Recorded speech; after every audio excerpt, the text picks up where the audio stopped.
Hello, everyone. Welcome to the 34th Annual Kenneth Owler Smith Symposium. Yay. For those of you that don't know, Kenneth Owler Smith was a professor here and a long time ago, and he created the PR program before there was Annenberg. And we've been celebrating him ever since. And I think he would be happy to know that we just won Best PR Program of the Year from PR Week. I don't know where this trophy, I just found it over here. It's just happened to be here, but I thought I'd share it. And I'm going to talk to you a little bit later, but my job right now is to introduce the person who makes all this possible, including this, and that is Dean Willow Bay, who's going to introduce someone else and go from there. Willow? Come on.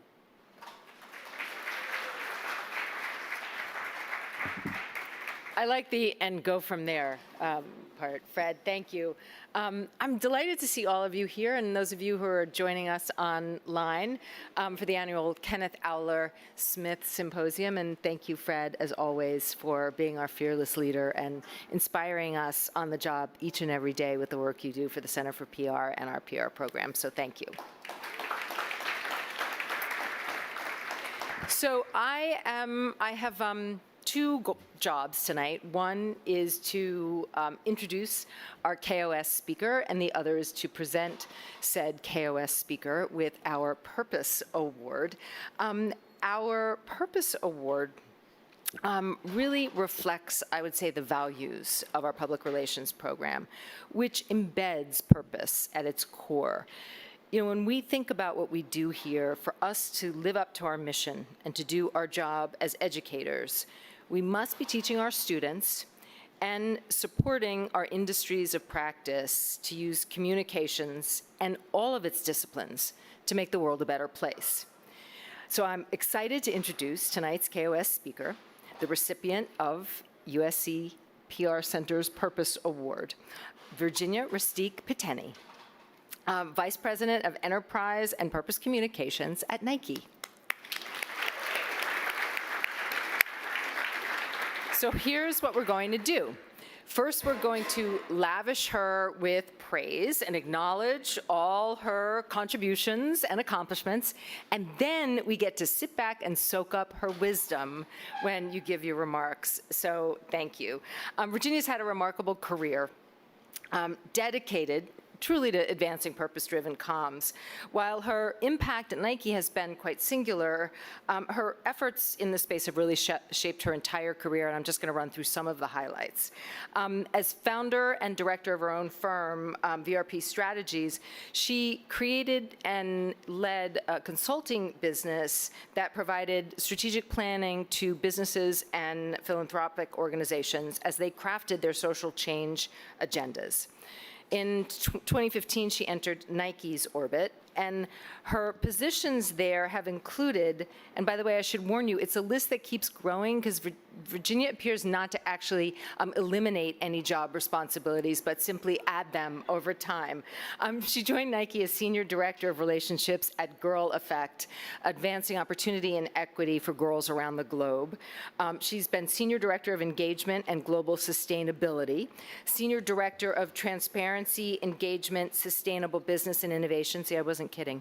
And VP of Purpose Communications, and her current role is VP of Enterprise and Purpose Communication.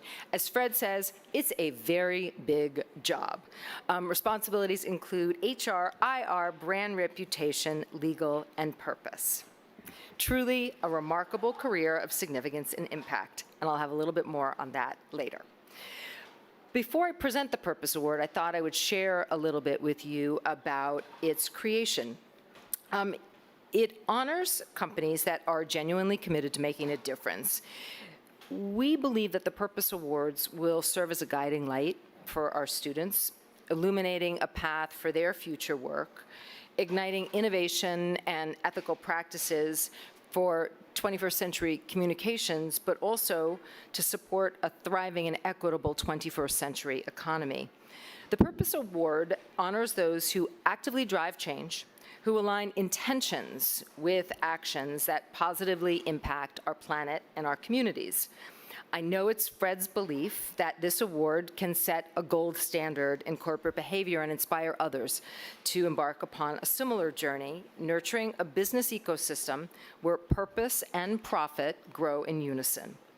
We hope that this will foster a legacy of inspiration and leadership in true corporate responsibility. So, how do we decide who to honor with the Purpose Award? Well, Fred Cook, our distinguished professor, among all his other titles, collaborates with a team of students to nominate and to evaluate candidates for the award.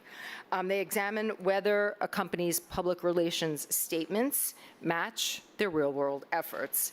And this diligent assessment ensures that award recipients truly live up to their promises. Now to our honoree, Virginia Rustique-Petteni, and her work at Nike. So as the first clothing company to publish a corporate social responsibility, a CSR report back in 2001, Nike has set an industry-wide example for transparency and authenticity, values that Annenberg teaches its students to uphold in their schoolwork, but also in their future careers. I was going to say, do we have the impact? Is the impact report stats coming up? No? Okay. Over an illustrious decades-long career at Nike, Virginia has continued to build upon the company's legacy, guiding numerous purpose-driven initiatives and demonstrating the ambitious dedication and leadership truly needed to create industry-wide change. She's acted as a powerful voice for underserved communities. She continues to leverage the power of the Nike brand to spark global conversations around sustainability, diversity and inclusion, accessibility, and social change. And here are just a handful of the purpose-driven initiatives that the selection committee highlighted.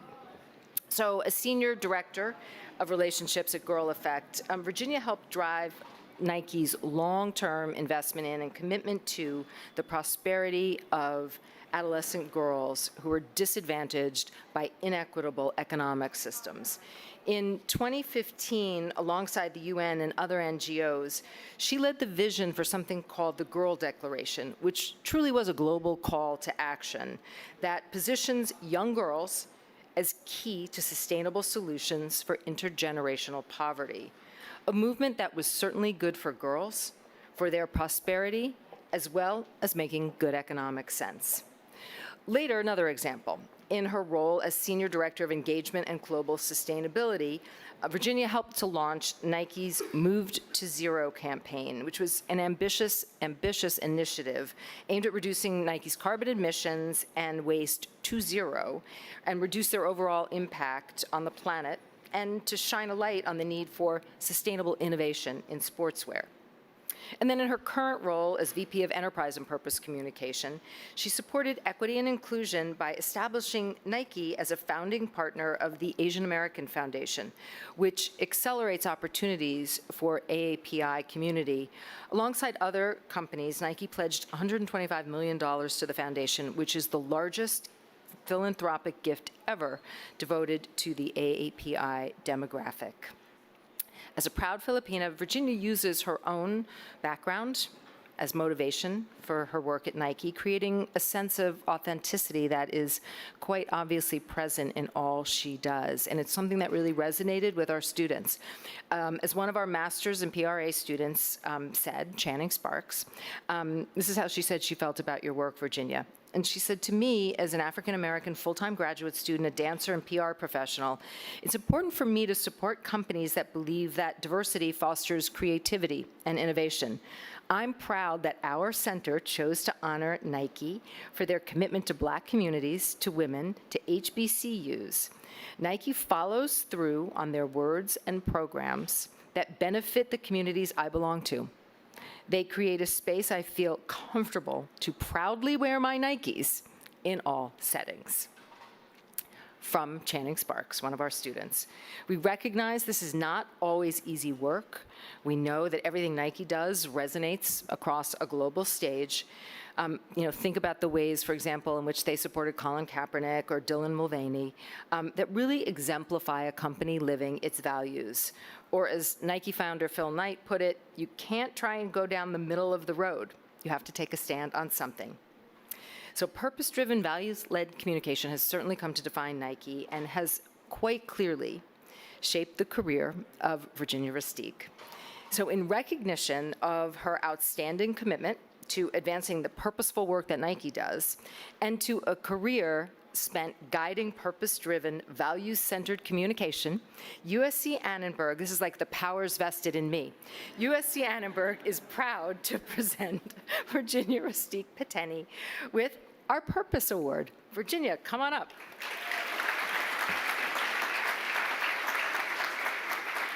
I'm gonna hand you this. Here, we're gonna do that for you.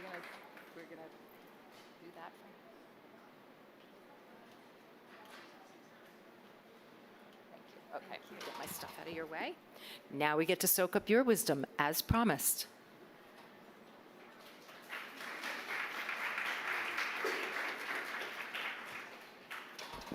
Well, thank you, Dean Bay. I'm going to do something that I'm not supposed to do, which is go off script and say that, boy, you really are an amazing school of journalism, because that was a tremendous amount of research you've done on me. That made me so uncomfortable. And I just leaned over to Kiwan, a member of your advisory board, and I said, why is this about me? I thought this was about Nike. So Channing, wherever you are, if you're here, I want my hug after this. But I also have to say that please know that every time Dean Bay said my name, Virginia, or said her or she, I really hope you all know that it was Virginia and team. It was Virginia and us, her and them, because that certainly, all of that work is certainly not about just me. So thank you, Dean Bay, and thank you for the extremely warm welcome. As it happens, just last weekend, we had our own welcome of some all-star visitors from USC to our campus at the Nike World Headquarters in Beaverton. We had the pleasure of hosting your USC women's basketball team.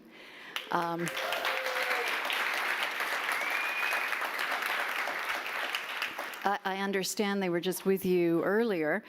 They had a practice session on our campus while the team was in town, sort of gearing up for its historic NCAA championship run. And we'll set aside the fact that they took down my Kansas Jayhawks and messed it up my bracket along the way. I am from small town Kansas. But there is something that Coach Gottlieb said while the team was on campus. And she said it to her team that day, and it really struck me.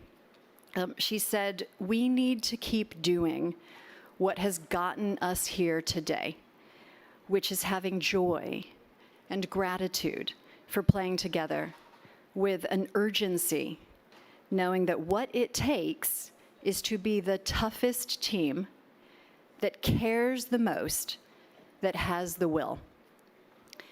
So at Nike, we like to say that purpose is a team sport. And as I reflect on what's gotten us here, I can't think of a better way for my team and I to describe the work and the will, the care and urgency, the joy and gratitude that has kept us going. So tonight, on behalf of the 70,000 plus Nike teammates around the world, it is an honor to accept this award and to share a bit of our journey with you. So Nike's purpose is grounded in our mission, and that's to bring inspiration and innovation to every athlete in the world.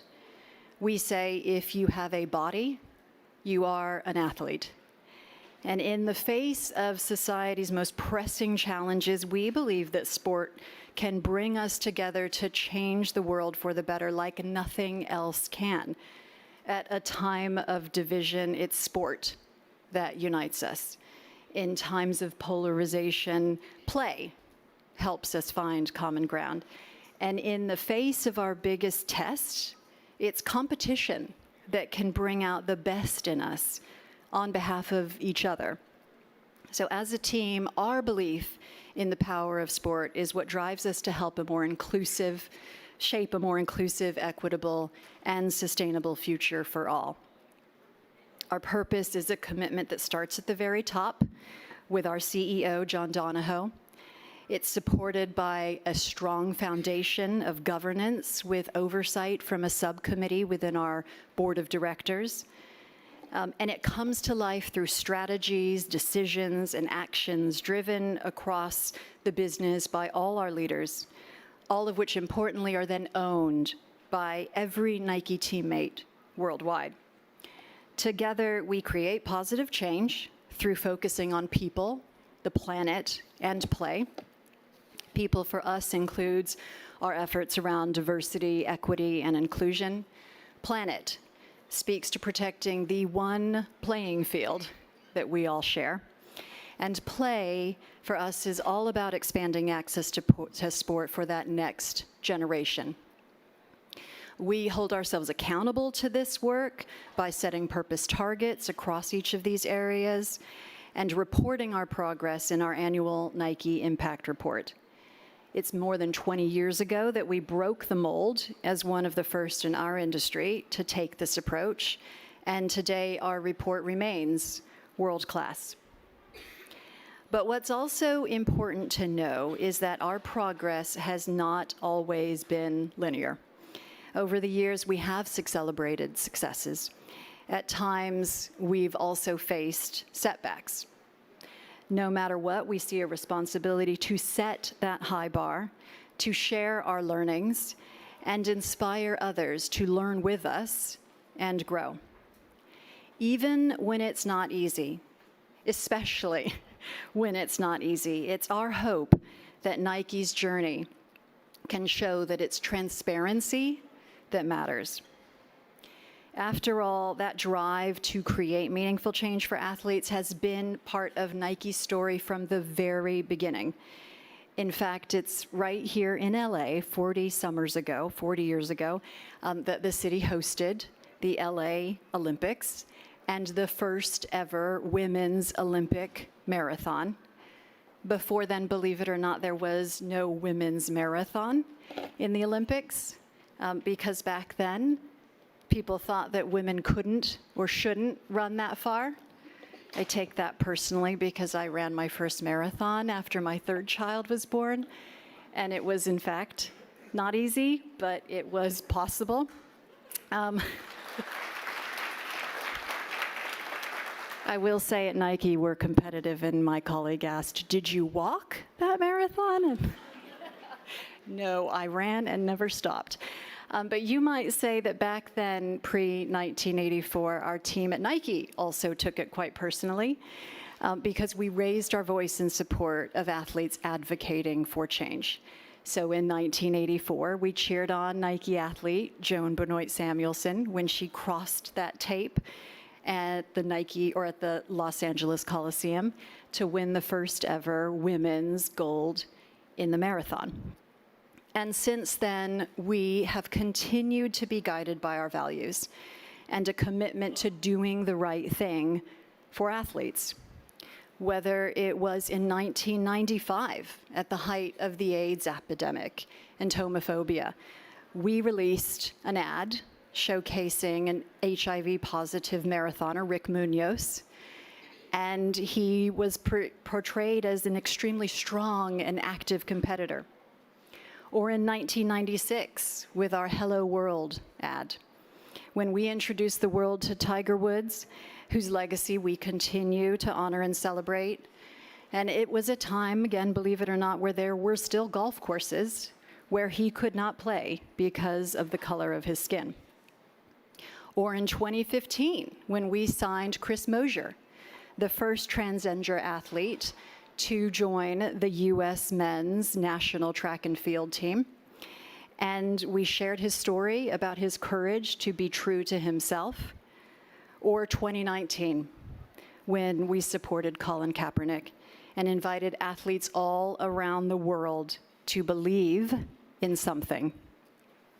Most recently, over the past 3 years, we've stood up the Nike Athlete Think Tank. This is a collective we created to bring together some of the world's greatest female athletes, coaches, and allies to champion the future of women's sport. We listen, we learn, we innovate, we challenge ourselves. And that's all led, in fact, to change inside Nike as well. So in the words of Phil Knight, another amazing quote, my personal favorite, we became a product company by innovating footwear, but we became Nike by fighting everything else that gets in the athlete's way. So if there is anything that our journey has taught us, it's that Nike's story is bigger than us. It is and always will be a work in progress. And when it comes to making impact in the world, we are just getting started. Today, leading with purpose is both an awesome privilege as well as an awesome responsibility. That's especially true at times of polarization, heated debate, heightened scrutiny, higher expectations than ever. We can't simply just declare mood shots or share lofty intentions and expect our audiences to be inspired. Our stakeholders, from our consumers, our employees, our investors, they all expect us to lead with actions, not just words. And frankly, that's the expectation we set for ourselves as well. For Nike, purpose is both core to our business and foundational to our business. So at a time when we are seeing headlines such as the end of ESG or a pullback from DE&I or backlash around corporate social responsibility, what grounds us at Nike is knowing that this work isn't just the right thing to do. It is also how we will grow. It is how we innovate. And it is the best thing to do for our company, for our stakeholders, and we believe for all businesses to do in the future. The way we see it, purpose creates long-term value for our business. It raises the bar for our industry, and it redefines our own potential for impact. It also attracts incredible talent, teammates who have energy, have inspiration, commitment, vision, and all want to be part of what lies ahead. So for me, and so many other teammates at Nike, purpose is the reason that we joined the company. My journey also hasn't been linear, and especially as I look around at the students, the amazing students who are in the audience today, you may all feel the same way. What I want you to know is that no matter where your journey begins or where your journey may take you, we need your perspectives. We need your vision, we need your voice, we need your drive. When I started my career, the one thing that I knew was that I wanted to be part of something bigger. And I wanted to be part of creating change. That's the common thread that has taken me from roles in the public and private sectors, working across public campaigns, political campaigns in government, corporate relations, policy and advocacy, philanthropy, foundations, community partnerships, and sustainability. But today, I have a role at Nike that has amazingly brought all of these experiences and skills together. And I have the honor and real privilege of leading a team in communications that elevates and advances Nike's corporate reputation. This includes overseeing strategic communications and engagement for finance, global strategy, our human resources, government and public affairs, legal, and yes, purpose, because it is integral to everything about our corporate reputation. Our team as Enterprise Comm serves not just as storytellers, but as strategic integrators. We curate and sharpen the conversation we want people to have about what's happening at Nike. Because brands and businesses today have to be clear about who they are, what they do, and what they stand for. If there is anything to take away from my story, I hope it's the understanding that there are many different paths to creating impact, and there are many different avenues to building a career with purpose, as well as many different approaches into the field of communications. And the role of communications has never mattered more in business today. As communicators, our opportunity is to move people, to make them see, to make them feel, to help them understand, and to invite them to create the change they want to see. So more than anything, today, this award is a celebration of that purpose, and I look forward to continuing this conversation with all of you.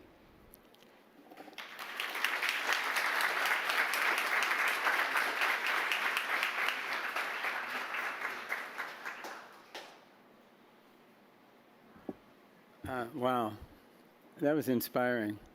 I don't know, everything you said resonated with me, and I wish more companies would have someone like you saying the same things you did tonight. It was really great.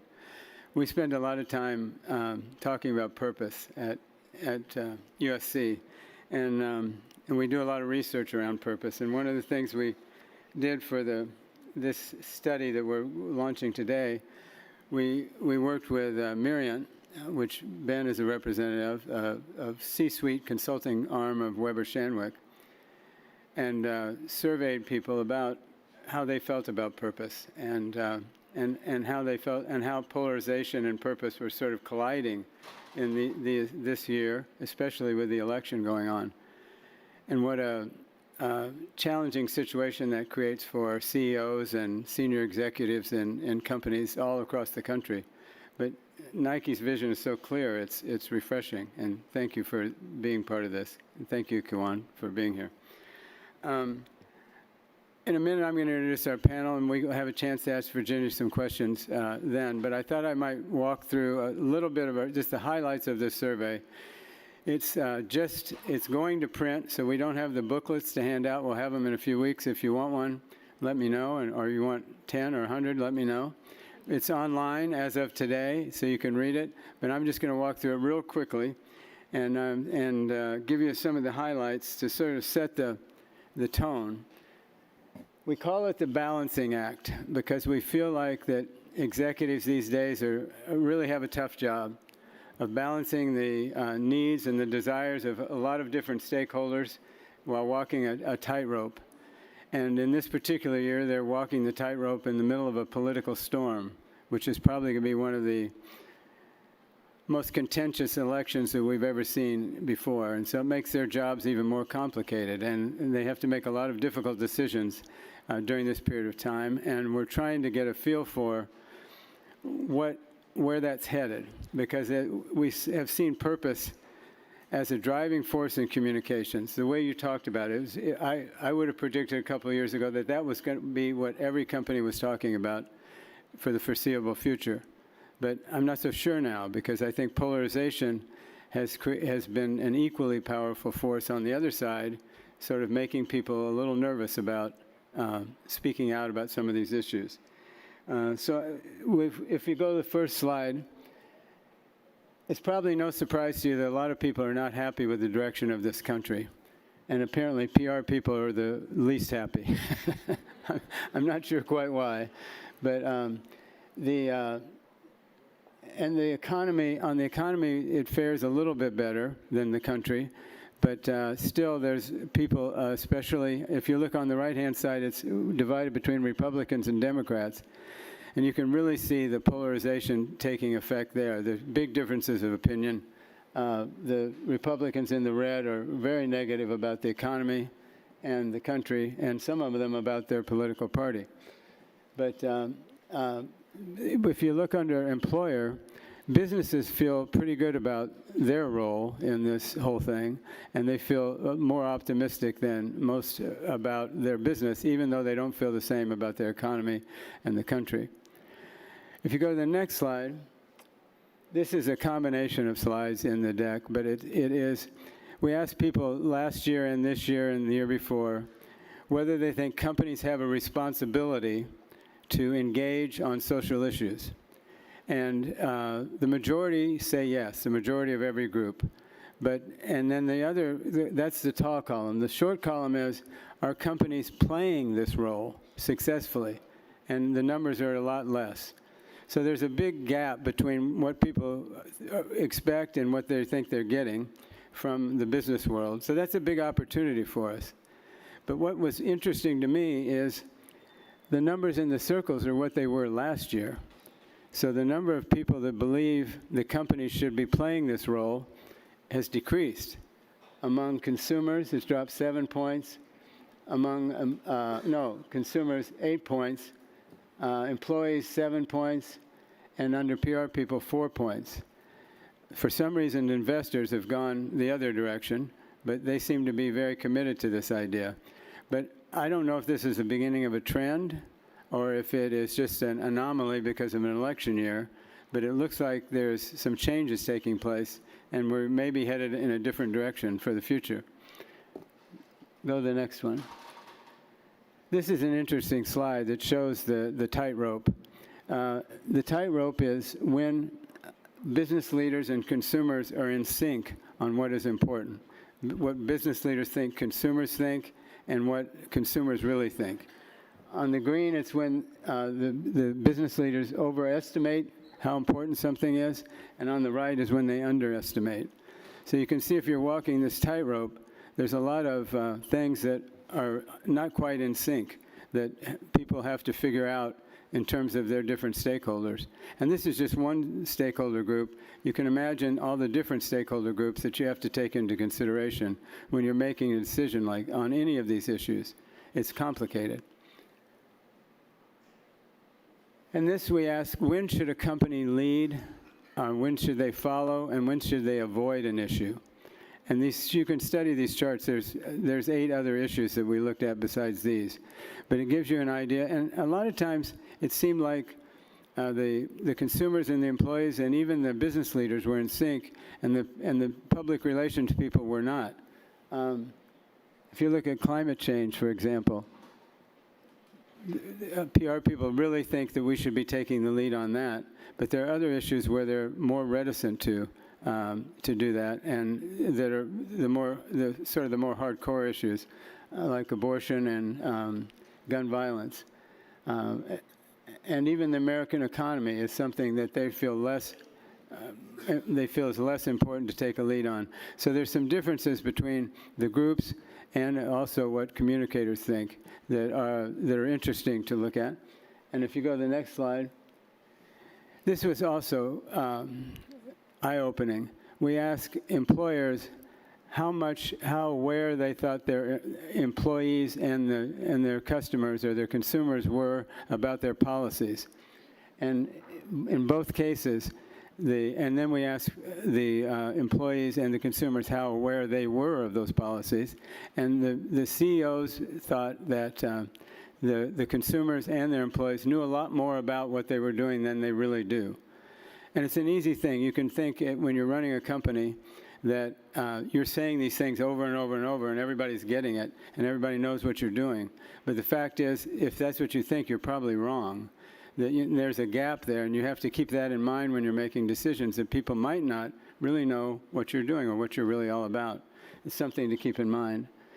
And then on the next, and investors, however, were very well acquainted with the company's policies. And I think that's probably because companies spend a lot more time with their investors, and they go deeper in the conversations about what they're doing with their investors, and they're much more in line than some of the other groups. So maybe we should treat more people like the same way we treat investors. How important is it that you take a stance on these issues? This, again, under a political lens. Every single category, the Democrats feel more inclined for companies to take a stance than Republicans. And this is what's sort of, you see this over and over throughout this study, that there's a difference, a sort of a cultural difference of opinion about this topic that is divided on age, income, political affiliation, and it's really sort of a cultural war almost in some of these cases. There's not one place where the red bar exceeds the blue. And this is about ESG. Last year we asked people, communicators, how many of you think your company will invest more, will increase its investment in ESG over the next 5 years? And last year, 79% said yes. 79% said they would increase over the last 5 years. 1 year later, 46% said yes. That's a 42% drop in a year.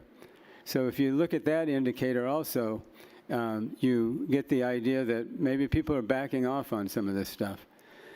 Paula, one of our students, is going to be on the panel, and she's going to talk about a study that we did. We examined the websites of the 50 biggest companies in America and found that this kind of information is getting harder to find on the websites, that they're either changing the language or moving the information further away from their homepage or sometimes even to another website. And finally, we ask, what does the future look like on several issues if Biden wins and if Trump wins the election? And when you look at it as an aggregate, there's not that much difference. But when you divide it politically, like it does on this chart, you can see the bottom 3 or 4 are complete mirror opposites of one another. So you'd read this, that if Trump wins, the Republicans think civility will improve. 55% think civility will improve. On the Democratic side, 60% think it'll improve if Biden wins. So there's a big gap, but they reflect each other. It's just polar opposites, and it doesn't look like this is going to change. However, at the top, there's a little more consensus about 2 things.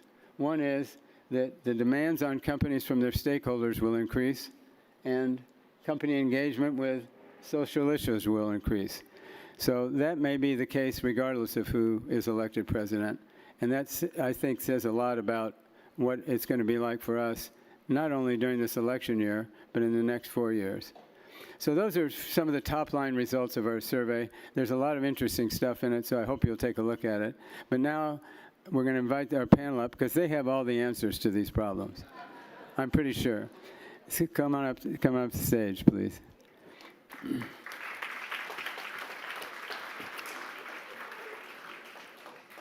You met Virginia, so I won't. Willow did such a great introduction, and she needs no more introduction, but that was really great, Virginia. Thank you. Our moderator is Ben Kalovich with Miriant. He's the managing director of Miriant, and he is, which is part of Weber Shandwick. And Ben has a consulting background, so he looks at this from a different point of view sometimes than PR people do. Next to him is Christina Bellantoni. Christina's kingdom is right behind that glass. She runs our media center, which is one of the most impressive things at the USC campus. And before she joined us, how many years ago did you join, Christina? 5.5. Doesn't seem that long. She was with the LA Times. She was assistant editor at the LA Times. And before that, she lived in Washington, D.C., and was an editor of Roll Call. It's a political magazine. And you may have seen Christina. She's on television quite a bit on Bill Maher and MSNBC and different programs. And then in the middle is Dave Tovar. I've known Dave for a long time. He's the CCO of Grubhub in Chicago. But Dave has worked for a lot of big companies, including 2 of the biggest, Walmart and McDonald's. So he has a great sense of what this issue is like in the corporate world. And Dave also has a political background. And then Paulo Nieto is the person I was talking to you about. She's our graduate student in our PR advertising program. And she's the one that worked very much on the study that I just mentioned. So with that, Ben, I'll turn it over to you, and we'll have a chance afterwards to ask some questions from the audience, too. Thanks, Take it Fred. away. Thanks, Fred. And thank you all for joining. Fred and I have been digging into the data, deep in the Excel, deep in the PowerPoint for many weeks. So our eyes are a bit crossed. We're here, though, with experts who can take us out of that and give some life and color to what are we seeing in the data. And that's what we'll talk about right now. But we're going to start with a really easy question for you, Virginia. So just building on the conversation you started earlier, Nike has a number of athletes that it supports. Those athletes are often outspoken on a variety of societal issues, some of which were on the PowerPoint just now. How do you think about whether to support them or not support them in the context of some of those comments? Well, I'll start again with the thing that is most true and important to us, which is our mission. Again, to innovate and inspire for every athlete in the world. And to do that, we put the athlete at the center. It means listening to their voice. And importantly, we believe that the athlete's voice is really what can move the world forward. So it's quite an easy thing for us to think about what it means to be true and authentic to this. I want to actually go back to the example of Golin, because Kiwan's here with us, and he might not say this, but Kiwan, when he was the vice president of communications for North America, worked on that Golin campaign and held the pen on some of the copy of that ad. And he'd probably tell you that that wasn't anything other than believing very strongly that we had a responsibility to amplify the voice of an athlete. And come what may. But in fact, that probably is, as I was mentioning, that is our history. I think we somewhat expect that we won't always be facing into support, but we ground ourselves in that authenticity and what is right. I'd also say that when it comes to us working with athletes, it is about a partnership.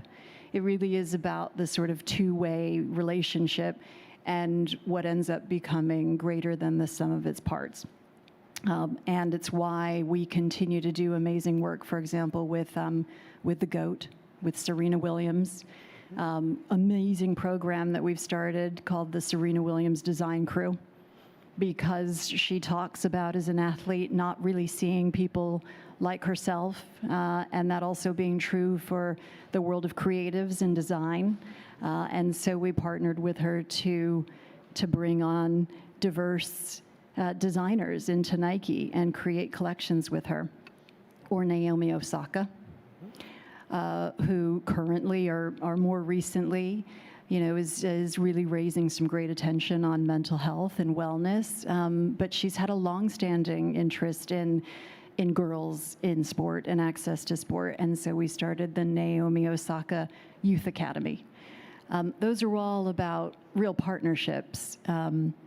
There's a fantastic, I'll save it for later. I could go on and on. I could say there's a brilliant quote from LeBron actually recently, just describing what it means to grow and to learn and to understand, and that growth coming to life through the work that he does with Nike. And I think that's what we do, is remain true to the voice of the athlete.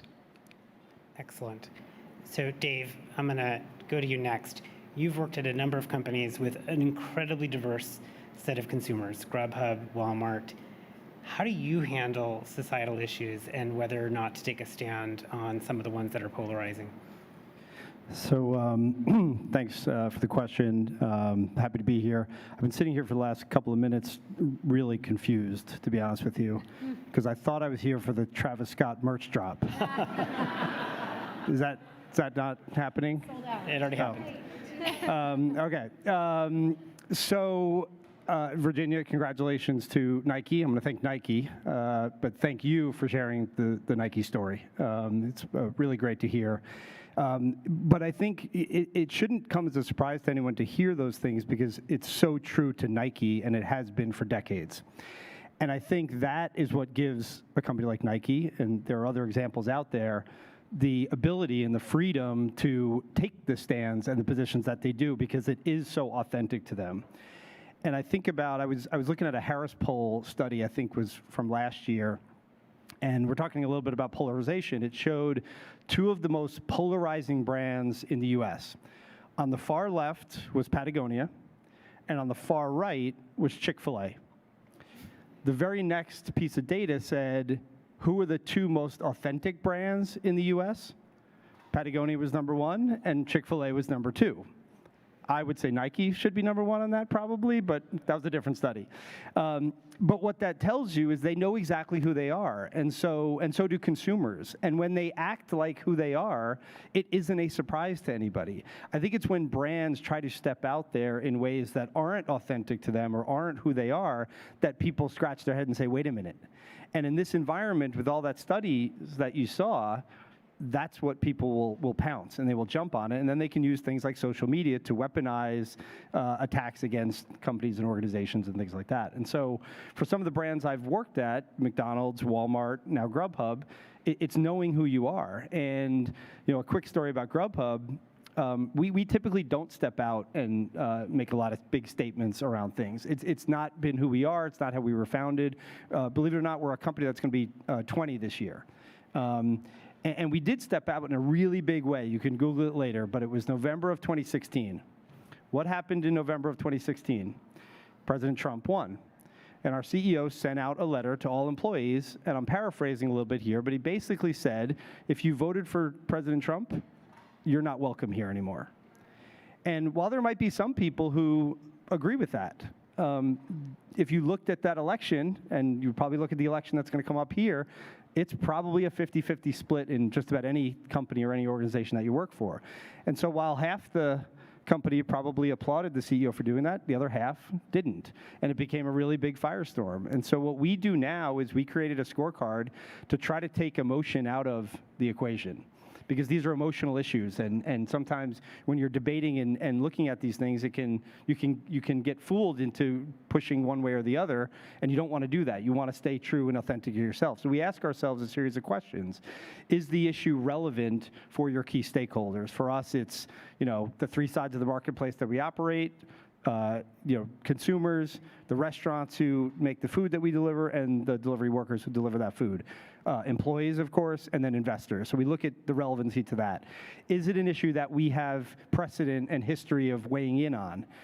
Is it relevant to a particular area that we are focused on? We're headquartered in Chicago. We have a big presence in New York. We have offices in other parts. We look at all those things, and we fill out a series of scorecard. Myself, the CFO, the Chief Human Resources Officer, our General Counsel, and then the four of us use that scorecard as a basis to then make recommendations to our CEO. So we try to do it in a very concerted and thoughtful way so that we can make consistent decisions over time. That's great. We're going to come back to the scorecard later. I love that you brought it up. I wanted to just ask Christina, we talked a little bit before the panel about influencers and celebrities. And you've got companies who may or may not take a stand on societal issues. You may find that some are going to peel back. What do you think celebrities and influencers are going to do in that potential vacuum? It's so interesting to me. Most of my career has been focused on electoral politics, but then transitioning here to academia and seeing how much influence either an everyday person or a celebrity that actually has no role in the political world might have on this next generation, which, by the way, is going to outpace all of us, pretty soon in terms of volume and influence.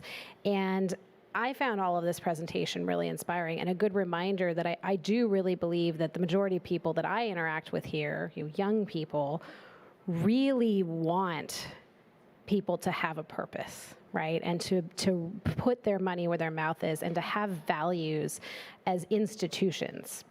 And so then you get to the celebrities, and could you imagine if Travis Scott had walked the line of people that had been here overnight and had said something like, hey, do a meatless Monday because this is really important to, it's Earth Month and sustainability is really important. Like, that would have had some impact. Is that a measurable impact? I don't really know. I'm not a data scientist, but I can imagine that it might.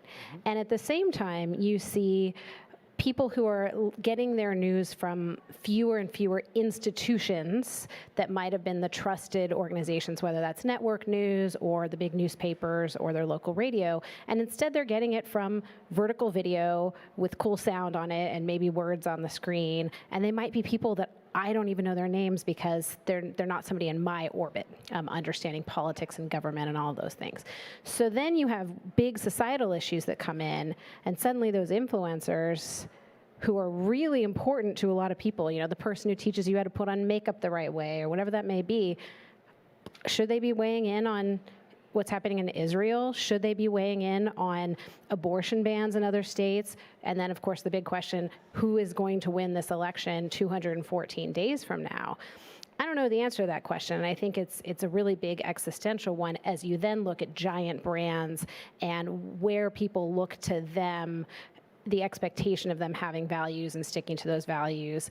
And then you throw in the employees, which do really matter. The institutions I've always been familiar with are media, corporate media, government, and now academia a little bit. And even you see here, university presidents are being pressured to have a statement on anything that might happen, whether that's news or sort of in the conversation, that it's really important. So these are big issues that I believe we're on this real precipice of big change, and particularly in the next 7 months, we're going to see more of this and more backlash. And I can talk about the media's role in that as well, because they are certainly to blame in a lot of cases. Excellent. Paula, you were smiling. I know that you're obviously a student here. You smiled particularly around the disintermediation, I think, of traditional media. What would you add to the remarks around influencers and celebrities? I'd like to add that I feel like, especially in my generation, a lot of us are getting our news and a lot of updates that are going on in the world, whether it be what the best moisturizer is on the market to like whatever is going on across the globe. We get it through like Instagram Reels and TikTok, so that I can definitely resonate with. Indeed.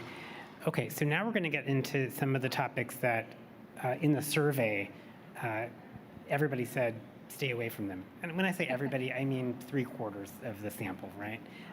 So these were issues like anti-Semitism, abortion, the war in Ukraine, Israel, Hamas, transgender rights. So these are all, topics that are maybe the most polarized in the list of 17 or so that we looked at. Virginia, when is it appropriate for companies to take a stand on something that polarizing? Well, I think first I want to just comment on the scorecard. I'm laughing to myself. I wanted to look over at Kiwan. By the way, I keep mentioning, I'm laughing at Nike and we're of the art and science, we're more art. And the idea of us applying a scorecard to ourselves, and for anyone who doesn't know, and I keep referring to Kiwan is a friend and colleague. He is my boss. He's our chief communications officer. And within communications and legal, we would be applying that same type of rationale. It doesn't take shape in a scorecard, but there's kind of roughly 3 to 4 things we think about. And the first would be authenticity. Is this authentic to who we are, to our voice and to our values? And yes, it's true. It's a pretty easy measure for us. We know it may be difficult, but we're pretty used to identifying, is this authentic to us? Secondly, it is definitely about the athlete. Does this matter to the athlete? Does it matter to the future of sport? And thirdly, is this consistent with our brand voice, right? And to that end, if we were going to add either a brand voice or a corporate position to it, are we doing anything distinctive or additive to the conversation, right? Because there are so many things that we care about. There are so many topics and issues that, in fact, we would categorically say are not reflective of Nike's values, but are we additive to that discussion? Is there something relevant to our business, to the impact that we have that is tied to our own bottom line, that is going to move a needle in a certain kind of way? And I think that's a really important element for us. And somewhat tied to that then, fourthly, is do we have a way in which we would back up that commitment, right? And either previously or historically we have something to hold on to from it, or we know that we would commit and act in that way. Again, the Golin example is a good one because that ad ran in 2019. And Fred, congratulations on the report. And I know you mentioned the Golin example in the foreword as actions, that companies were taking after the George Floyd murder. In fact, that for us, 2019 was before that. But what we did do in 2020 was we realized we were not doing enough, right, on behalf of our employees, on behalf of the communities where we live, work, and play. And it's certainly reflective of our consumer. And so we made a $140 million commitment to the Black community, made up of Nike funding, as well as Jordan, as well as Michael Jordan himself. And we said something because we also knew that we were going to back it up, and we'd had some tried and true practice with it. We knew we also weren't doing enough, but we were going to stick to it. And then mixed in with all of that, I'll just say, is our employees. That is absolutely true. And part of that is because we describe our employees as actually the first of our consumers. And more and more with a whole other deeper topic too, but the sentiment and the feeling and the passion of employees is really going to drive very, very hard for us. And so we take those things into account. Is it impacting our business? Is it affecting the safety or the wellness of our employees? And what do we need to do as a business? And sometimes it doesn't mean a brand voice. Sometimes it doesn't mean a public statement. Sometimes it means the actions we take inside our own business, which matter the most. So for example, with voting, right, our team led a voting initiative, and the first thing we did with it wasn't think about a public campaign, but in fact, we thought about all the ways we had to set up the right way to educate on how you vote, how you register. We gave the right types of time off and support for the different parts of our business all around the country, including to voters who weren't in the US and needed support there. So, it starts there, and if you can make it work at home, then you can feel pretty good about it with what you have to say outside as well. Lastly, I'll just say our scorecard, Keyone will recognize this, it's be, do, say. That's our scorecard. We talk about be, do, say. If we can be it and we feel good then about saying it, then we have to do it. And that's the art of our science. That's nice and simple. Okay, so let's dig into one topic that had some interesting ratings in the survey. So climate and sustainability. The vast majority of all of the folks who responded to the survey said, all the different stakeholder groups said that companies should take a stand on sustainability. Paula, I know you've done some research. By the way, and comms pros put that as number one. So something interesting there. So Paula, you've done some research on sustainability. You've looked at some companies and what they're doing in this area. What do you make of that data? Where do you think it's going? I definitely think that it was a big surprise to me and my colleagues. I know they couldn't be here tonight, but me and Midori Jenkins and Matthew Kama took some time to really look at these websites and look exactly where climate is going and where it was 2-3 years ago. And I will say that the pendulum has swung, and looking at it, out of the top 50 of the Fortune 500 companies, 15 of those companies have decided to reduce ESG altogether on their website. So that to me was kind of as a person who is a climate activist, not actively, but it does pertain to me. It was a little disappointing, but I think it's all about in what the next steps are. Because we're seeing here, so for example, Dr. Carol Fold, the president of USC, sustainability is one of her core issues, and I serve on the presidential working group, which is across schools on sustainability. we hired a chief sustainability officer. We make this really central to the current students, but also to incoming students.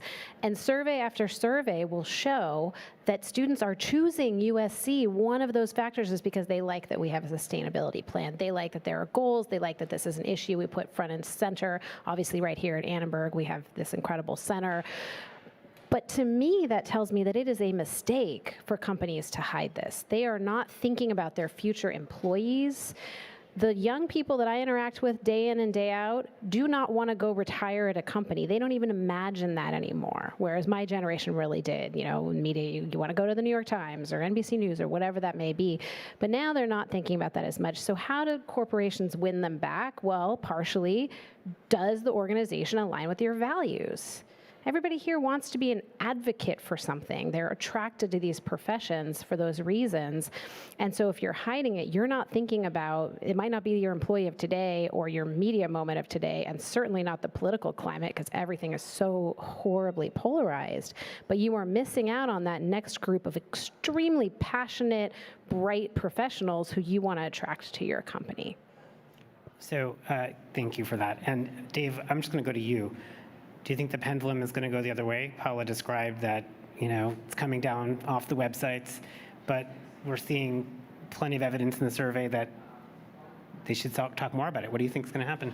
I don't think the commitments by companies is going to change much. I think what you're seeing is how it's merchandised and how it's branded, because some of the words that have been used over the last several years, ESG, you know, CSR, whatever it is, are being now criticized, and companies are then opening themselves up to be vulnerable over those things. And so I think they're going to continue to do the work and are committed to that because it's right for their business. And look, you know, I worked at Walmart for a decade. Make no mistake about it, sustainability initiatives at Walmart were so tied to the business because it helped us lower costs. And lowering costs at Walmart is like key to everything they do. I mean, that's it. It starts with that. And so, of course, Walmart's going to continue doing those things. Now, will they put it, I mean, think about, you know, we have a news bureau right next to us here. It's about choices of where you put your A block, your B block, your C block, and your D block of the news. A few years ago, companies were putting that in the A block because that was something that was popular. It was resonating with people. It was driving, you know, their reputation. Now they're realizing that that can put them in harm's way, so they're putting it back in D block, and they're able to do that and still make the commitment. So it's there for people who want it. They have links to it, and they can give it to the people who might care about it. It's just how they're merchandising and where they're putting it. Is what I think. Yeah, sorry, but I was going to come in on that to say, frankly, from the sustainability perspective, back to the point around it's not only the right thing to do, but it is essential to the business. I mean, let's not forget that's why the ESG push started, because from an investor perspective, if you're not clear about what the impacts are going to be on your business and your bottom line, then you're making a grave, grave mistake. So it is definitely about the future and the next generation that has this foresight. But it's the responsibility of businesses. I mean, for us, in sustainability with the planet, you know, our targets include things around our renewable energy in our owned and operated, but it's also around how we make our product, right? Because actually our environmental footprint comes from our materials. It comes from the material we use and also then literally how you make the product. And there will come a day when raw material is going to be much harder for us to come by. So when we get really excited about innovating in the company, our innovation team is 100% about sustainability. Some of our best innovations, from the Nike airbag, right, to Flyknit, all of that was because we were looking for savings, and it was the right thing to do for the planet. And there will again be a day where we're going to want to know that we can take the waste that's coming from some of our product and put it back into our product, which is Flyknit, frankly. And it's, you know, or our airbags, which we can recycle. And that's one of our largest, you know, innovation platforms. So it is 100% about good business. I'll share a quick example because I think it'll resonate with the crowd, because hopefully all of you are loyal Grubhub customers and order from us on a regular basis. But think about this. We're a pretty small company when it comes to our own footprint. So we have net zero targets like a lot of companies have, but scopes 1 and 2 for us are actually pretty easy. We only have a couple of offices. We have 2,500 employees that actually work for the company, so pretty small. So that's not the issue. It's scope 3 for us is the problem, because we have 350,000 restaurants that are part of our platform, and then 400,000 drivers that are independent contractors that deliver the food to us. So we have our net zero targets that are out many years from now. If we wanted to make a stand and say we're going to be a leader and we're going to push up those net zero targets and we're going to do that, we're going to make that in 5 years. If we made that announcement today, which I am not doing, just to be clear, if we did that and all of you ordered food tomorrow, you'd never get it, because our drivers would say, what are they talking about? You want us to have e-vehicles tomorrow, or in the next 5 years, you want us to do this, you want us to do that? They would go drive for DoorDash and Uber Eats. And so we'd be sitting there and our business would tank, and we wouldn't be in a position to be able to take any leadership positions or provide any jobs or anything like that, because we wouldn't exist anymore. So I think that's a good way to think about it. Also, couldn't people be leaders, right? If you do that, then suddenly everybody wants to catch up with you and also have that commitment. I guess the way I look at this, on every other issue, the social issues, there's so much risk. On this one, we have seen, there's lots and lots of amazing research about this. The conversation about sustainability should never have been political, and actually did not start as political, and the politicians effectively were able to twist it and make it highly political in a way that then suddenly it's, you're the liberal elite in California all driving Teslas or whatever, and we're not, and you pit people against each other in a way that it just shouldn't have been there. And corporations have an opportunity to really say, again, these are our values, it's about our future, it's about your children, it's about very high stakes on these issues, and the debate is over. And so that always turns me back to the media's role in that, where you can stop pretending that there is some conflict here and stop calling a company a green company or the company that's not a green company, right? All of those tropes are actually quite damaging to the greater conversation. Good debate on climate. So I'm going to go to one other finding from the study, which is the difference between Democrats and Republicans. So I know a number of you have political backgrounds. What we found is that regardless of the societal issue, Republicans were 50% less likely to want businesses to take a stand on an issue. So generally speaking, Democrats we didn't ask them what stand to take, by the way. We just asked them, should businesses take a stand on societal issues? And this one. So how would you explain the discrepancy between Democrats and Republicans, and what should that imply for companies as they talk about some of these issues? I can start with this one. Just looking at, part of it is the media coverage, right? And where people consume their media that tells them, again, the Chick-fil-A versus Patagonia example is the classic one.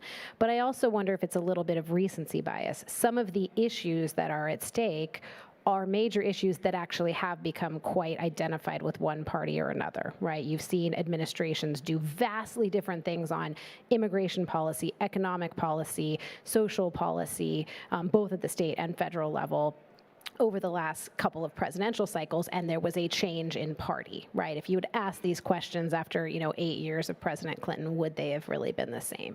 And then in addition to that, we're also in a moment where every single thing gets amplified by a media that craves conflict.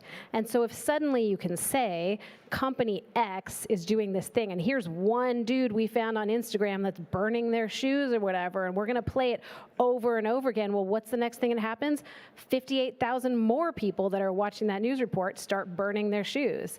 And then, I love this example when we talked about it a little bit earlier, people like me see that, and I'm like, I love Colin Kaepernick, I love Nike, and I love that Nike has taken a stand on this, and I'm going to go buy some Nikes right now, which I was not in the market to buy Nikes, but it was so important to me that I voted with my dollars, right? And so those individual conversations are happening everywhere, but then when the media frames it as this versus this, it is very complex, and you shouldn't boil it down to such binary issues. It is, again, dangerous, and particularly on issues that have such high stakes, like the climate, but also, major policies that affect a lot of people on healthcare choices and on and on.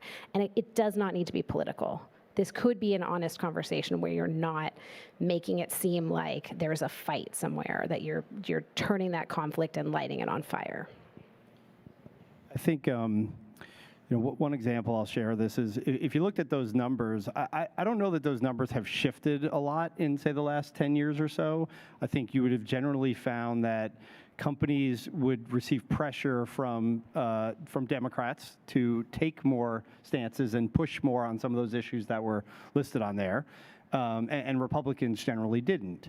When Walmart made big, ambitious, sustainability goals back in 2007, 2008, 2009, we got praised by a lot of Democratic politicians for taking those steps. And I remember getting a phone call from a very senior Republican U.S. senator who called and said to me, why is the company doing these things? And like, what you're just, placating them. You're just trying to, stay out of their crosshairs and things like that. But it was a private conversation that we had. And I think the change now is they won't make that phone call. They will go on social media and they will blast company X, and then everybody who supports that particular candidate will then come after you. And in the past, businesses, we played mostly defense from attacks from the left. Now, I think every person in a role like mine is deathly afraid of the attack from the right, which wasn't the case 10 or 15 or 20 years ago. That was your base. You were always safe with them. And even when they got mad at you, they would call you and talk to you about it, but they wouldn't put you on blast like they do now. And that's the thing that keeps me up at night most, because none of us want to end up the next Bud Light example or the next Target example, or go on and on. The list is the list. And we're trying to all stay out of that between now and November. So fascinating. I'll also add, sports is supposed to be the one thing that transcends politics and can bring people together, and then suddenly the Super Bowl becomes political in this weird way. Things like that. It's really unfortunate that we're in this moment, and I always sort of wonder, that pendulum we're talking about, does it come back around, or are we just totally in over our heads? It's done. So what's this year's election going to look like from a media perspective? Same as the past, or very different? I think it depends where you live.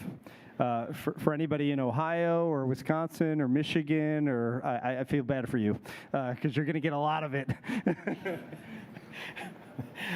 Okay. Oh, go ahead. Well, part of it is we know that the media is making some of the same mistakes that it always made, and just the way that it covers things and getting less into substance and more about the horse race. And we also know that people don't like that. So it's always crazy to me where you see over and over again people say, do better, be better, think differently about these issues, present them differently, and then the media keeps doing it. Well, is that because people are clicking on it? Mm-hmm. And it becomes this cycle where you're sort of rewarding with whether that's your advertising dollars or your actual physical clicks or what stations you're watching. It seems like a kind of an addiction to outrage. Yep. And where that ties into all of this conversation is fascinating to me, because you start to wonder how often big brands or big companies start to get associated with one party or another, when really that was the whole, industry is supposed to be over here. And it did used to get associated with Republicans, and then where is that? And then also the big question of what does regulation look like when Congress doesn't do anything, to me is a very undercovered story that would be the great next panel that we do here. Yeah, we're dealing with a lot of that right now, because our industry is, even though we're 20 years old, I think the delivery business has really come into the forefront in the last, 3, 4, 5 years. And those rules are still being written. And because, Washington is Washington and how dysfunctional it is, we all know, what you're seeing is it's starting to play out. And for us in, not even at the state level, it's at the local municipality level. And that becomes really hard for us, because then you're dealing with a patchwork of regulations that we have to then adjust our business model and our algorithms and the things that operate our business for those local jurisdictions. And it makes it really, really challenging. Okay, so let's move on to the role of comms and comms pros. Paula, you heard Dave talk about his scorecard earlier. I promised we would come back to it, Dave. What do comms pros need to do to better understand their stakeholders so that they can make the right recommendations to senior management? Oh, that's a really good question. I feel like now, especially in like the PR industry, I can only really speak for it because that's what I'm studying here. But something that was definitely instilled in us as first years is never go based off of an assumption. And I feel like that's sometimes where companies can probably go a little bit wrong, is where they just start to assume that things will play out or assume that things will go the way that they want it to. Here, you know, at USC, we're very big on research-based and qualitative and quantitative research. And I feel like that essentially, if you don't have the data to back up your points, or if you don't have, you know, the data and the trust, there's really no way to fix that. So I'm going to go off that point and say there's sometimes an assumption that might be inside of a one person's brain. So a CEO may feel like it's the right time for me to go and say X, Y, or Z or about a particular societal issue. Dave, Virginia, you both have counseled CEOs on these situations, right? Tell me a little bit about how you handle a CEO. We'll start with you, Dave, who isn't really open to listening to the data. Well, there's a reason I've had 5 different jobs.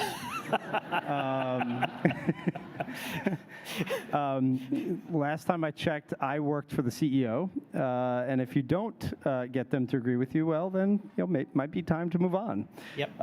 Look, it's hard, and I don't know that any of us have all the answers to these things, but I think it comes down to the experience that we have. I think there's definitely an art and science that's involved in this, right? Experience matters.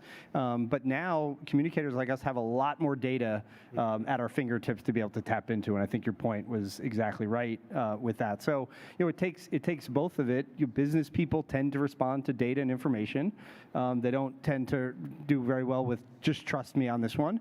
But it's that rapport and that relationship that I think CCOs have with the C-suite and their ability to influence, that boardroom in that moment. I think that matters. Yep. I mean, I think it very much depends on the type of data you're drawing on, too, right? I mean, I will say, and I'm sure Kiwan can speak to this, most immediately and literally, but I think we're very fortunate to have incredibly open, collaborative conversations, just generally on our C-suite. Maybe that's a problem sometimes. We talk a lot, actually. There's a lot of talking that we do. We have a thing at Nike called the Matrix, and it means that there never really is ever one single decision maker. The thing called the RACI is sort of, we even debate what RACI stands for, right? Well, how do you define what responsible means? I define responsible this. Are you the consultant? We have a lot of conversation, but I don't think it's ever a question for us if no one's listening. I think it is around the type of data that we're drawing on. And in some cases, it is always the consumer for us. It's always, again, our own employees. But I do think that we will very much take advantage of the fact that communications is meant to be that integrative perspective, because we know what's happening in the business. We understand what's happening from a consumer perspective. We are both the corporate and the brand.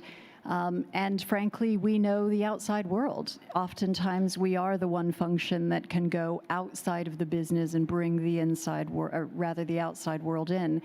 And I think that is the definition of strategic counsel and advice. And it's true that the types of data that we draw on will vary, but I think the foundation of having conversation around it is really, really critical. Again, sometimes it takes us a while to get to the decision, but yeah, I think we're fortunate to have that type of culture. I've seen such an interesting evolution just in the span of my career, where the CEO was kind of an unseen and unheard figure, right? You might go do a great big 60 Minutes interview, or there's a Time magazine rollout where you're on the cover or something. But with the advent of social media, suddenly any top executive can be putting their message out there in and around their great comm team. And that has changed the dynamic. You suddenly have these big personalities, and in many cases, actually a little bit polarizing personalities. I can think of a handful that I'm sure you're all thinking of as well, that was not a thing. Right? You didn't even know CEOs' names in a lot of cases. You might buy their book, but you're not, getting their instantaneous thoughts on every single issue at the flick of your thumb. Thank you. So look, I've hogged the mic for enough time. I want to make sure that folks in the crowd have a chance to ask some questions. So Fred, does that make sense? Shall we go to the questions from the crowd? And I can jump up and bring a microphone to you. Oh, you've got the microphone. Okay.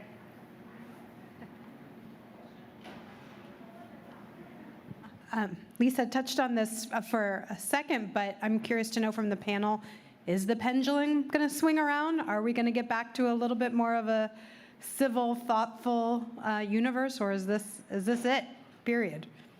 And I know nobody has a crystal ball, but. Yes, we have to. And I mean, I guess here at an academic institution where you see young people that are filled with hope and filled with ideas, demanding better, I do really feel like it's possible. It's going to take a while. We got a long way to go, and it might be down. But yes. I totally agree. It's the nature of history, right? And understanding the past is what helps us understand the present. I think the pendulum has to swing. It's physics.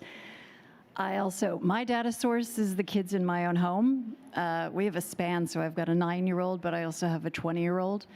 And that disbelief in institutions is actually swinging back because they're tired of the individualism in the world today. And they're beginning to question and query, and they're tired from social media. They're feeling that impact of it being too much, just all too much, and looking for solutions. And I was in government, I was in politics, and I often remind them that it's unfortunate to see that there's too much politics in politics. Politics has become political. And I say it wasn't that way. I used to walk around on the Hill and I'd have equal conversations with a Strom Thurmond as I would with a Max Cleland, right? I mean, for those of you who even remember those politicians, but yeah, right? Roll call when it was a paper that I would go pick up. And when we used to have debate was healthy. It was good. And it meant that people had inquiring minds. And it was really important. And I think we will get back there. And I think we will get back to a place where people can ask questions and challenge each other and come to the right solutions. Can I add something to that? Maybe a little different. Is this on? Yeah. We studied polarization for a number of years, once as soon as Joe Biden was elected, and we discovered that it's not just a disagreement about an issue that creates polarization. We discovered that politicians and political strategists and media outlets use this as a marketing strategy. And I think that's what perpetuates it. They've realized that by taking an extreme view, they can get a lot of attention, they can get votes, they can raise money, and they create all in this echo chamber of social media, and it's a powerful tool. So, people can go to Congress and be freshman congressmen and get all of this name recognition because they've taken an extreme view on something, and there's no cost to them for doing that. So I think that makes this more intractable than it should be because people know that that it works for them. I was going to make a similar point that Fred made, and I'll build on it and take it one step further. For those of you who haven't worked in politics, if you just took a freshman congressperson who was just elected, right? They would get the worst office in Congress, and they would get subcommittee assignments that were the least popular, that nobody paid attention to, that anything, and they would have no platform. They would have no platform. So even if they wanted to stand out and really make a name for themselves, they really didn't have an ability. Now, the second any of them are elected, even before they get elected, as they enter the race, they are immediately put up on the same plane as everybody else that's been in office for a really long time. And I think that's contributing to what we're seeing. And so to Fred's point, there's no incentive for them to not do it any other way because it's getting them the attention that they're seeking.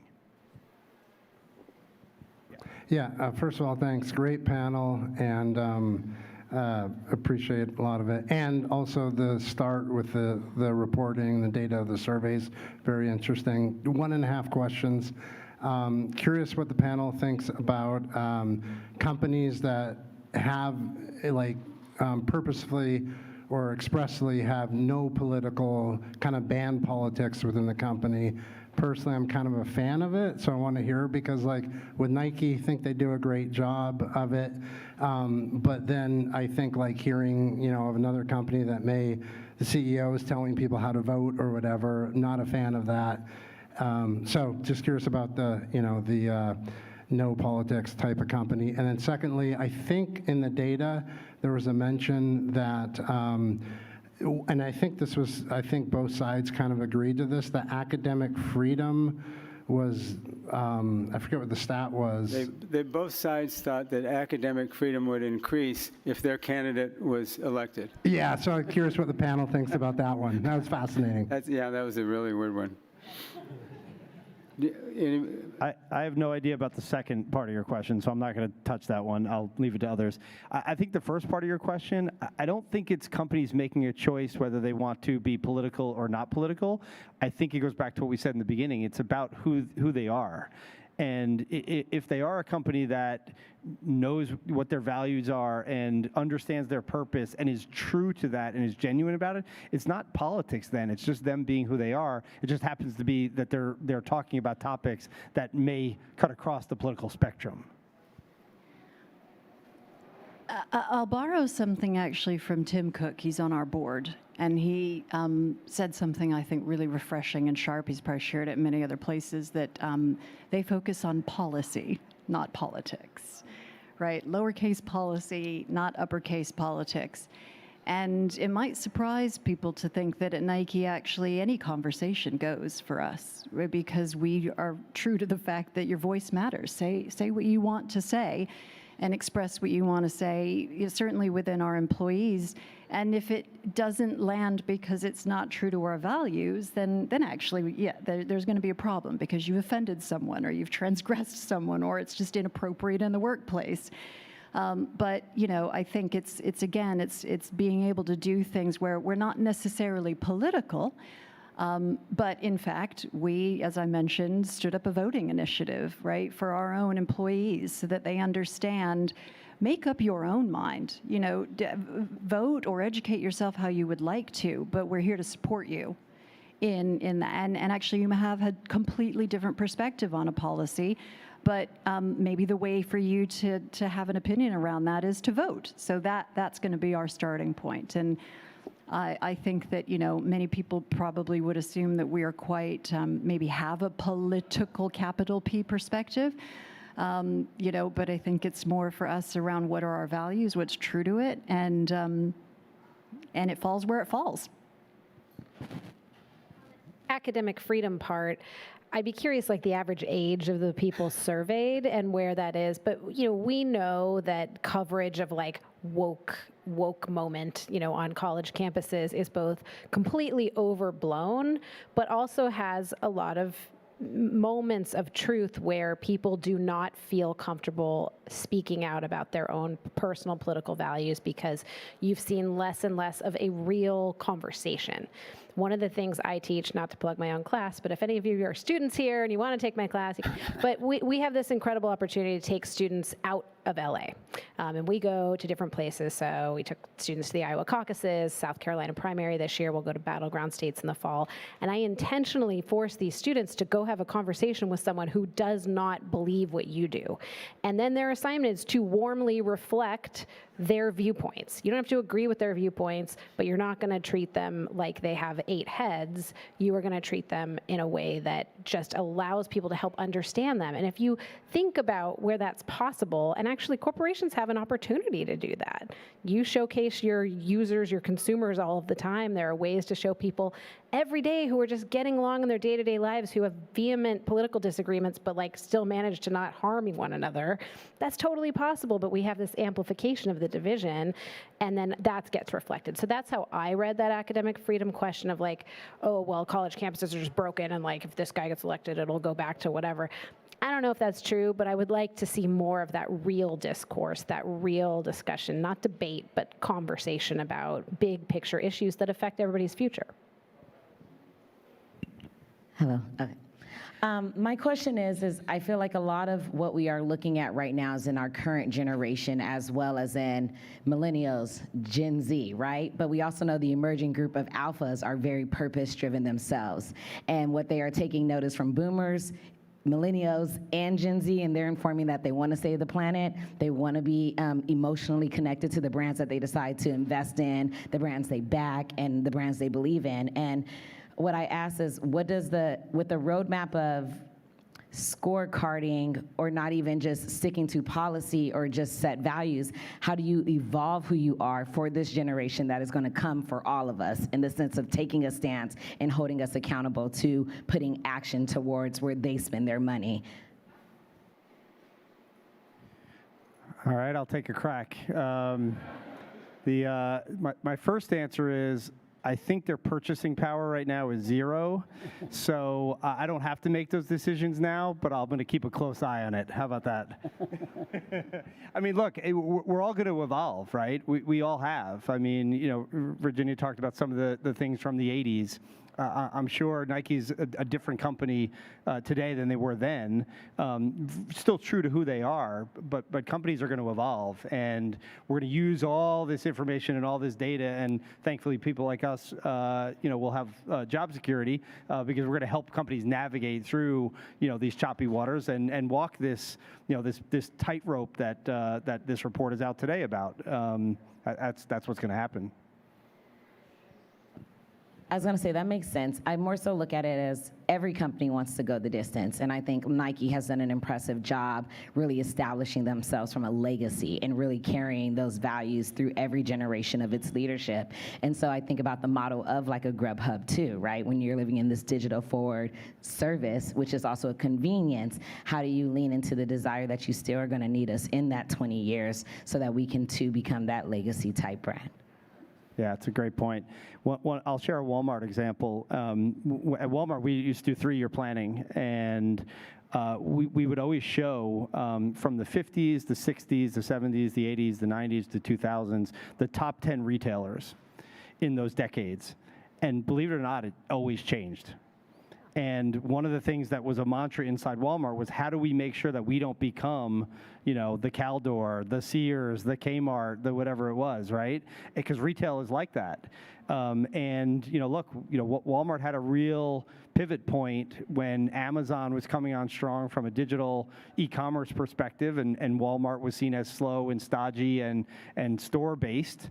And they've done, I think, an incredible job in making that pivot so that they can be here, you know, for the next 10, 20, 30, 40, 50 years. And I think a lot of that was driven by the Walton family, who were saying, we don't want to be just this company that was known for Sam Walton and becoming the biggest company and then, you know, dying a slow death and becoming a flash in the pan. And I think every company's got to, you know, have that type of sense of urgency and looking at the marketplace. And I think a company like Grubhub, like, you know, we were a disruptor, right? And so, you know, there was I won't get the quote exactly right, but you know, Jeff Bezos went on 60 Minutes one time, and he talked about the thing that would disrupt Amazon one day was the future. That was his quote. It was the future. And that's going to happen to all of us. But I think that the point is to stay focused on it and evolve as you need to in whatever capacity you need to evolve so that you don't get disrupted by the future. I also think that looking at all the companies that don't have a good scorecard, or like to start off, they just don't even know where to go. I think it's also, I know my generation particularly is very open to looking at companies that have made mistakes and have taken accountability. And, you know, I'm not going to name any companies, but I know that there are some out there that have said, you know what, we are going to take a step back. We promised this in X amount of years. It's not going to be possible, and we hope you're okay with that. And if you're not, like, that's fine. You know, it's sad to see you go, but if you are, like, stick around and let's see how we can get through it together. And I feel like a lot of people are a lot more receptive to that nowadays. It's okay to make mistakes as long as you take accountability and acknowledge where you go from there. Since this is a school of communication and the future of broadcasting and journalism, I wondered if you saw or heard the New York Times podcast about Rona McDaniel that was hired by NBC for about 10 minutes. And the point was they were trying not to be polarized because they're supposed to be apolitical, but yet CNN's supposed to be liberal, Fox is conservative. So they tried to have a middle voice, and it crashed and burned. What do you see for the future of that effort? I think I'll take that one. That was a bad day for corporate comms at NBC, I would say. They could have handled it better. It felt to me, and I know some of the people who made these decisions personally, and this is a very individualized person, right? Their journalists had a specific relationship with Ronna McDaniel that was one where she lied to them and tried to tell lies, out there. Like the network and news outlets on the whole have said, look, this was an election that was won by Joe Biden. And that was something that for a long time she was not saying. So they had that real particular thing. But in addition to that, they hadn't consulted anybody. And we hear it in every circumstance. You go on a panel, you hold an academic event, there are not as many pro-Trump voices who are willing to stand in front of a camera and talk about that. And I get why NBC, would want to bring her on board to try to reflect that. There are other people they could have gone to, but they had a good relationship with her. There were, again, very personal reasons. And ultimately, it cost that company a lot of money. I don't know the exact details of her contract, but I imagine she's getting some of it because they had hired her and inked it, and then it went away. So the strategy behind that you could have represented that side and presented yourself in a different way without that particular action. But I get why. And I also get why people were mad about it from the individual journalism perspective. And it gets to the actual, your employees do have power within the company and they can force something. And maybe that's somebody because they're stepping in front of a camera like Chuck Todd who, calls the person out on air. And that was a really uncomfortable moment that got national headlines. But it also can be from within. And whether that's unionization movements that have really changed a lot of the industries I'm familiar with, but also other industries, or just you're seeing more of that voice come out, it can get people booted. People are voting, and they're voting with their advertising dollars. They're voting who they want to see on television every night. And again, that's where I feel like people do have a lot of power. Even that alpha generation, they might not be buying something, but they can talk to their parents and they can make some decisions about things that will influence who those voices are that we're listening to. Question. Dave, I wanted to drill back down on the scorecard. So a scorecard could, at least to the consuming public, be perceived as inauthentic, that you're trying to engineer a particular outcome based on some arbitrary scorecard that may come off feeling inhumane. So when have you ever gone against the scorecard results, and what was that situation like? The scorecard's proving very popular tonight. I have copies of the scorecard with me, and I'm selling them afterwards on the side, so see me afterwards. No, look, it's a fair question, and I think one of the reasons why we created it is because for Grubhub, we didn't spend the better part of 20 years developing our voice and our authenticity and our values. It just wasn't something the founders, and this predates my time there, that they spent a lot of time on. They grew rapidly. They were a disruptor in the marketplace, and they didn't do a lot of that work. And so when I got there a couple of years ago, one of the things I said is, we don't know when to weigh in. We don't have a brand that really has a clear definition like a Nike has. So that was created for that. It wasn't meant to make it unemotional or to not have a feeling or something behind it. It was meant to have us have the kind of conversations that it sounds like happen in a very natural and normal way at Nike, to have us do it in a structured way that could help us arrive at the right decisions. That's what it was created for. And look, I mean, we all reserve the right. The way it works is if we come up with something where we're all in alignment that this is something we should lead on and weigh in on, well, it helps us also drive alignment internally. Then we know where that is. But a lot of times it's going to come out in a gray area anyway. But at least we've had the right conversation and asked ourselves the right questions. That's what it was meant to do. Virginia, can I ask you one more question? Yeah. Does working at Nike, at a company that has a purpose, make your job easier or harder? Well, firstly, it really is just such a privilege. I was just sitting here on the panel thinking to myself, wow, what a position of privilege I have to work in a place that, that it is just, it's part of what we do. I don't think there is a distinction for us in how you run the business versus how you take a stand on something. It is interesting that our function is responsible both for corporate reputation and brand reputation. I mean, it's all just so intertwined. And I think that it is extremely challenging because it comes with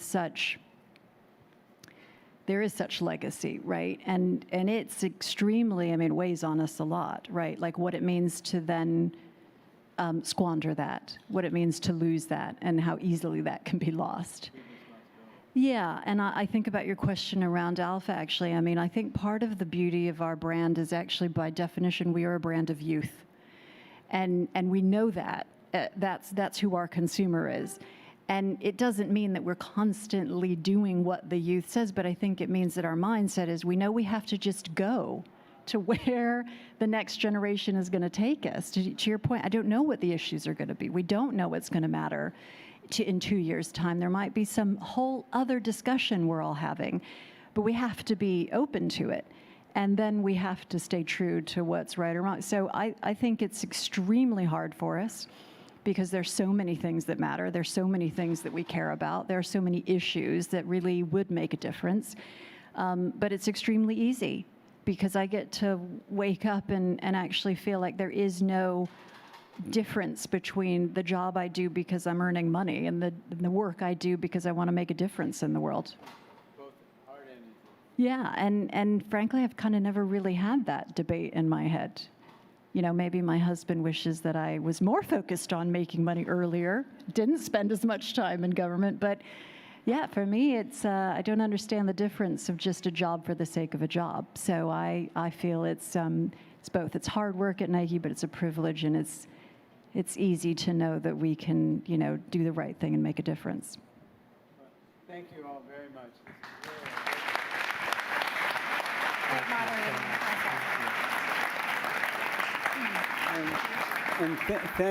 I want to thank all the students and everybody that works in the center for helping put this on, and our tech crew, and Ron Antoinette, who does all the work.